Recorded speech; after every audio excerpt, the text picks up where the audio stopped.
Ana kachai kono akopo kaisa chai naye kalikolewe katandike. Okay, ankwaniza kusebe track extra UG omukuto gw'amaanyi golino kubeerako nomanya ebintu bifa mu nsi. Unakola ntandise ne Ronnie ku kamera yagambye nti kanchikwatemu nakola bwe mulaba nga white balance avudeyo bulungi mumunonyeko Ronnie Genius ku YouTube musajja atandise okuyimba shali waffe naye baba die. All right. All gambo tia Joseph otulaba yonna Joseph mchalo oli Masakamba wa ali Dubai Qatar abali Oman mwenna tubatumide kwa chali bafe wenna ba baby basita abali Oman Job abali Jordani Bahrain abali Saudi Arabia mwenna tubagalanye era mbagalira dala bwendi mwentandise unakola nzene hotspot olubabo olugambo olunjo cyane ngamba weekend wege gwako kunakungano rokuna nkwetera kasavu kanyama kasavu mama anze divash matavu ku Instagram Twitter Facebook oje kumufuna ku bulungi nyo kati ntandise bwenti kiri kibade kigula ki doa. Hey Daddy Andre banaye ndowooza speed ko tufugidde nyingi speed yo nyingi tutandise kati tuvudde ku chorus tuli kataka speed kwe mutwalira neni na Rose tunajite na sinaba kudangulu simanyi kituufu kigenda maaso wakati wa Daddy Andre ne mwana mwala Nina Rose naye bwe kibanga kyoliko sitanti oba mazima oba kiki oba byogerako bituufu Daddy Andre ne Nina Rose chemutuvuzeko tuvudde ku kakola satuli kataka bwetuti mutuvuze nnyo speed nnyo wano bozi yafunye yesterday kawungezo bwe wazibidde anti kugamba nti we bwazibidde nga toli yofe gye twabadde Daddy Andre wano bozi yafulumye ng'okola olugambo ku Nina Rose yena gwadonyumiza ebigambo bino wammanga mukulu nnyo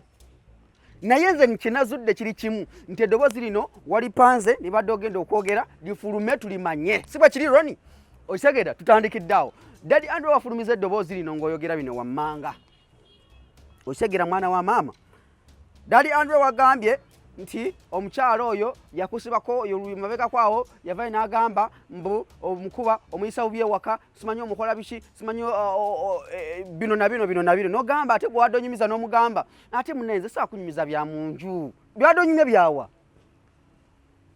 byawa mukulu ojambo Anderea Andre on the B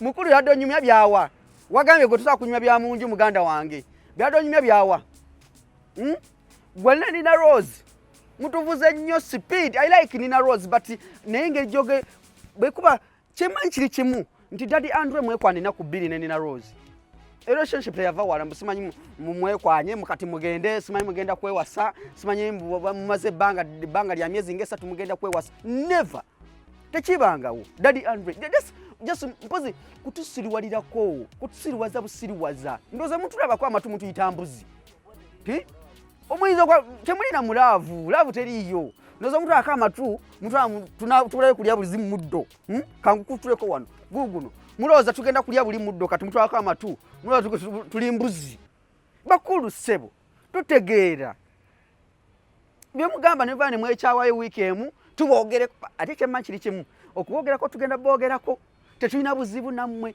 tulina bogerako kyona nokola Daddy Andre tugenda kyogerako ne Nina Rose na bogerako fenga bana mawulire fwe tuli kwogera neze byemukola binnyumira nti okumanya nti munnyumira mugenda tandika na kwewayiriza binebega nti omukyala akyuka nti Nina Rose kati nawulidde simanyi kati mwagatandise mwenyine family mwagatandise musimanyi omukyala asula we omwami asula we okitegera simanyi omusajja asula ku studio omukyala asula waka tebakyasula bombi ebyo byonna bye mukola akatambika watadde eggulo nga script naye mwavuddeko ku script yabuzeemu nnyo yabuliddemu ddala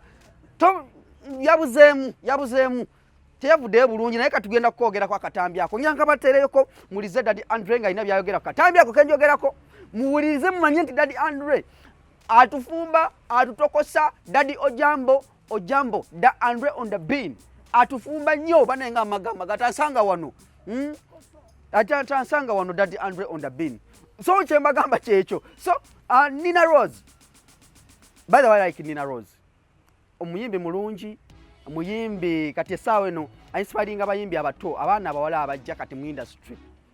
Naye ayina kayimba kapewa kayite Nyonta.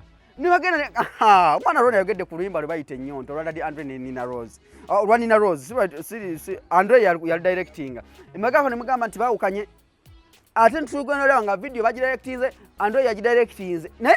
Bane Andre muki? Si musoga. Si musoga. Oba musamya. Muki? Ojambo babera baki? Mutuvuze si mani baneze mpulira n'obusungu. Andre okutula kama tu temutuyita mbuzi. Toyita mbuzi muganda wange. Kubengeri gye mutwala mu kino ekintu eno love yo tukikirize tugane nti yo yaggwawo. Teina lugendo, tewali lugendo, kutwesibako bwesibi, tiri lugendo muganda wange. Daddy Andre on the beat. On the beat. Andre on the beat. On the beat. On the beat. On the beat. Kale, wewa producer wange Ron yayogera nze sinza ayogera yampadde ne script y'okwogera. So kati muganda wange ebyo ebigenda mu maaso mu ggwanga katuba tukyali awo eggwanga liri mu kubonaabona fulufiga ebyapa babitwala omusajja talina mpapula segirinya kwegamba buli kimu kitabuseeko naye ng'ekiriwo kiri nti amawulire mugakoze mugagadde baganda bange naye amawulire gagenda tutuusa wabi bwe mutulaka amatu mutuyita mbuzi tutuna bulayo kulya buli muddo baganda bange naye ekiriwo kyekyo kyenyiza baweereza kiri kimu nti subscribing genda wansawo okebeje bulungi onyige ekipesa wansawo nyiga akadde ngoma z'okusubscribinga naye ekiri kansooke mbaweereza eddoboozi lino lya Andre on the beat nga aina akatambike yatadde ye mwenyini yali recordinze nganyimya n'omuntu wadde bula mawulire ate mwenyini ye nakata bannange lisaho badda tuba tukyali awo nga fulufiga simanye ebyapa babitwala tukyali awo ate kati misango ja hamu nagyo ne gituyingiramu kwegamba Uganda tetumanyi oba weekend egwako ddi kuba kati yetuvuze speed ate tuba tuli awo mbate simanyi omukulu talina mpapula ate tuba tukyali awo mbate kino kiyingiddewo omuvubuka abangi ate bana full figure kantandikirawo tuwulire eddoboozi lino alabika yali yali alabika abazenga olaba katatumba byamukolera akayimba kati loza alabika naye kiyabala engeri yali mukwano gwange ne mwesiga amangu kitagira naye ng'ebintu ebimu yali tabikusiza yali yanimba buli akalabizuddemu enkutuka kitagira. I understand. Kati ngakyali mubiri ebintu byebitabi mwana Chogan yaddamu ne drugs. Kyanga kwogera munaki nakyemanyi kiringa omuntu okubeera disappointed mu muntu yaddamu etteema biddaali. I know. Toyogeranga bya kisenge. I know. Bwati oli muganda wange naye ekyawo okitegeera kati olwasooka ndowooza bali engeri gye bamusibulamu abantu baagala ate bakubenze yali atandise okutambuza ekibuuzi nze mukuba ito kyamu okitegeera kiŋambi bannaye katonda bwati so ate namala n'agamba mbuno bagamba mbuno omunze n'omwala gwenzaniro kiranga tebikwatagana bigeti kati lekina bagala kufumbula nze enziro kinze mu byo basooka ne bigaana omanyi tagaana she tried over they tried to use other bloggers but the big number at the major bloggers they know me they know the truth that me I'm in love and I've been sacrificing to help her like in whatever so these people kyabaluma tola nti abantu abali bankuba ku TV abasinga obungi nti bali bankuba naye ku luno bali kusaidia yange nenyini naŋŋamba Grace oyo omuwala mu banda tumusobola okitegeera naŋŋamba ffe tulina ne evidence ng'akola kino ne kino ne kino era tagezaako kukulimba era ffe tasobola kukuba nga tikira because we know who you are and we know whatever you've been sacrificing she's trying to like Obama and she's the one who is bad and has all evidence in her body. And sometimes, you know why? Sometimes you try to get blamed. Then you go not sigaranga oyambuka. Abantu ababadde bazze ne bagwayiriza Katonda n'abakuba kiboko. It is good. full figure oyo muvubuka alindako akakavubuka bakayita kaniye akakavubuka kavubuka gwe damu ku magezi ne wankobadde nti abantu babeera mu injale full figure tayiza kulya gwe kivubuka kyo oliawo simanyi nakuma oba kavudde ku nsi ki oba kavudde wa oba kakola kayimbi anangi kati gwe muvubuka gwe yesiba ku full figure soka wetunuulire nawulidde minisita ng'akubuuza wasemmadde okwegatta ne full figure n'ogamba gwakusatu gwe nga wegatta ne full figure gwe igwe kamusontwa gwe tekale tekiyinza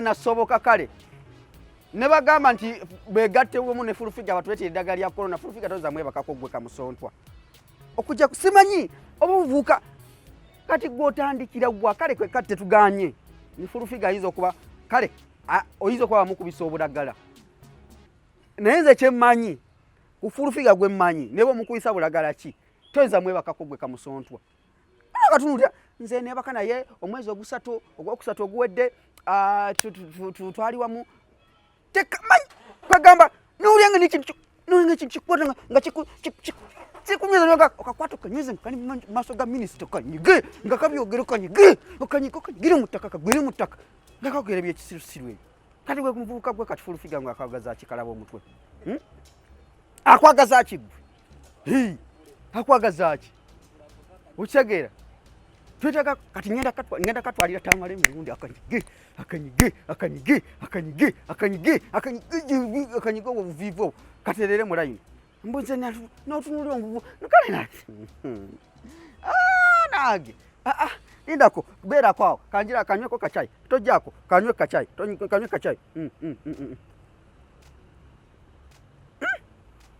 kano kacayi kabakenjo kale ekiriwo kiri nti God's plan yayingizaawo egaali empya naye kati ekyamazima kiri nti Ronnie woba otunuulira God's plan bakira atya mu luzungu kubeera desperate ninga kati bwekuba kwesasuza God's plan nedda twamanya God's plan nga tuyita kushira gashumba ezeza mmemma temukyali wamu toyina kyotugamba kale muganda toyina kale obangambe ntya toyina muganda wange you have nothing to tell us by the way kasanzeyo oluzungu omanya nti ebintu bitabuse my brother God plan you have nothing to tell us. You know what? You have nothing to tell us. What's wrong? Auntie, what you get? My brother, that happening. No. You have nothing to tell us. Oshagera, kwegamba nti kale bwotunulira kapo kale. Ate kati naawe shira totuswaza. Sigala ku Rickman, bwebanga mweyagala nga kituufu. Sigala ku oyo. Wakati yawo tulaba nti ye kapo entuufu. Shira, kyensaba kiri kimu. And I love you. Omwana oyo gwolaba Shira ayinga just smiling ne kati nebe mbasiri boyfriend we ayinga just smiling nolanga akazigo asira akazigo nga kavudde bulungi era Rickman wansonye muganda wange kuba kati singa kati nzaali awo nenze ekyembagaliza kiri kimu musigale wamu kuma kantu kafe Uncle Gash omwana oyo kyensaba kiri kimu Uncle Gash tulina mu era gye bayita record era butidda eno era gye bayita record era butidda olabira Shira Gashumba nga alina Rickman tewali yadde muntu abayinako obuzibu yadde nothing era nze mbasabira kiri kimu ati simukole ku mikolo Shira awo kati nyweza ate tewesewe mansula nnyo omusajja owa mufunye mubeere naye temwekomberera nnyo mu bantu n'okwekomberera kijja kuleetera ebizibu ate tewutopa kukana kuba kosimanya tatu ya Rickman nedda toddamu kuba tatu yonna ya musajja ku mubiri gwo ko obusajja bwe Uganda wano bukopi nnyo like copinga like copier otegera dine photocopy kati bukopi toddamu kwekuba tatu ya kasajja konna ku mubiri gwo era n'abawala mwenna bali eyo musimanyi boli mulavu mbosambe boli mulavu ne divorce mbo nawe wekuba tatu ku mukono mbo my bay divorce kudiruki Didako nga wakubye 3 ku mukono mbu my boo divorce. Hey mama ali chikola ze nenkusanga ngoje kubye wofulumira nyumba ze nkubulira. Katoloza bakusibyeko naye kati shira nywera kuoyo tova kuoyo nga bwe maliriza shira va bera kuoyo bera ku Rickman msajja ino mwagulinga gwa Diamond Platinum omwana ajja kuomera nnyo oyo. Gulunedo official ne Jasmine ekifaananyi ekyafulumye tebali mulavu luyimba lwita feeling so temuunga mutandika ate ne muwukira Gulunedi simanya Didia Jasmine bali mulavu oluyimba tebalimba oluyimba lwita feeling ate oluyimba lw'amaanyi nalulizaamu feeling oluyimba lw'amaanyi. Ron Genius chali wange mujana oluyimba lwita Ronnie sorry Ron Genius chali wange munamawulire hannaye banamawulire bagaddo bannange kati nawe tugenda kwogera ko nti wakwanya omuyimbi muno nange mama nyabo badag bachito wasago shira gashungu hey banaye Spice Diana mu kisibo kino bambi walaze ekintu ekirungi eri abantu era abantu ngedde okutuzamu amaanyi nti bwe tuba n'abayimbi nga Hajara namukwaya ate wagamba tuli musiraamu ate we bikiranga abasiraamu kwegamba omwana Spice Diana naye nze mwagalirayo nkagala ka sweetheart kalungi nnyo ate tekayina mutima mubi tekayina mbwa. Manager Rojo mulimu gwokola gwa amaanyi osanga ano obuyimbi obukyala nga bwewulira naye nga Manager Rojo musajja wa amaanyi tukwagaliza era tukwagala omwana omwangaze era ntumiddeko omukulu gwayita Zizi Bafana yona Joli Manager Rojo nkwagala nnyo omukulu Saimo ku Saimo official kiki ennyo kiki owulira mpuyiseeko nnyo mweraba sigenda banga suka wano mbadde ne Ron Genius ku camera ku script nze ne abiyiza buli kimu nze nkiyiza kwegamba olunaku luntambulidde bulungi mweraba